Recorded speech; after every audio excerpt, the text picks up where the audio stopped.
कहानी का नाम शरारती बादल और जिज्ञासु बिल्ली। एक समय की बात है, एक खूबसूरत गांव था जो पहाड़ियों के बीच बसा हुआ था। वहां एक जिज्ञासु बिल्ली थी जिसका नाम व्हिस्कर्स था।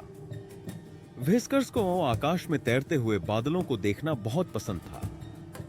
एक दिन जब वह छत पर लेटा हुआ था, उसने कुछ अजीब देखा।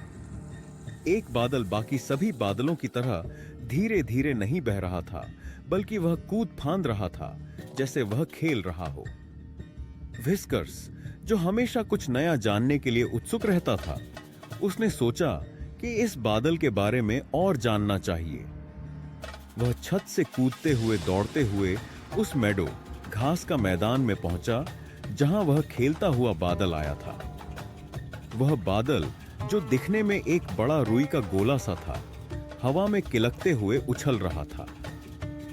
नमस्ते छोटे बादल, व्हिस्कर्स ने आवाज दी। तुम इतनी क्यूट सी कूद क्यों रहे हो? बादल फूला और हंसा। मैं बोर हो गया हूं। मैं आकाश में तैरते हुए बहुत समय बिता चुका हूं। अब थोड़ा मजा करना चाहता हूं। व्हिस्कर्स थोड़ी देर सोचा और फिर बोला, क्या तुम चाहोगे कि मैं तुम्हें हवा से कुछ आकृतियां बनाना सिखाऊं?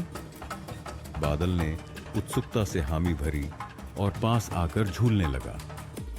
व्हिस्कर्स ने अपनी तेज पंजों से घास को खींचा और हवा की लहरें बनाई। बादल भी अपनी हल्की हवा छोड़ने की कोशिश करने लगा। उन्होंने मिलकर आकाश में एक विशाल दिल बना डाला। बादल फिर से हंसते हुए बोला, यह तो मजेदार था। अब एक ड्रैगन बनाते हैं।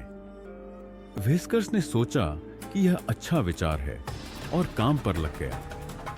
दोनों ने मिलकर एक लंबा और घुमावदार ड्रैगन आकाश में बना दिया, जिसे देख गांव वाले हैरान हो गए। उस दिन के बाद से व्हिस्कर्स और शरारती बादल अच्छे दोस्त बन गए। वे हर दिन मिलकर आकाश में अद्भुत आकृतियां बनाते थे और गांव वाले उनकी कला को देखकर खुश हो जाते थे।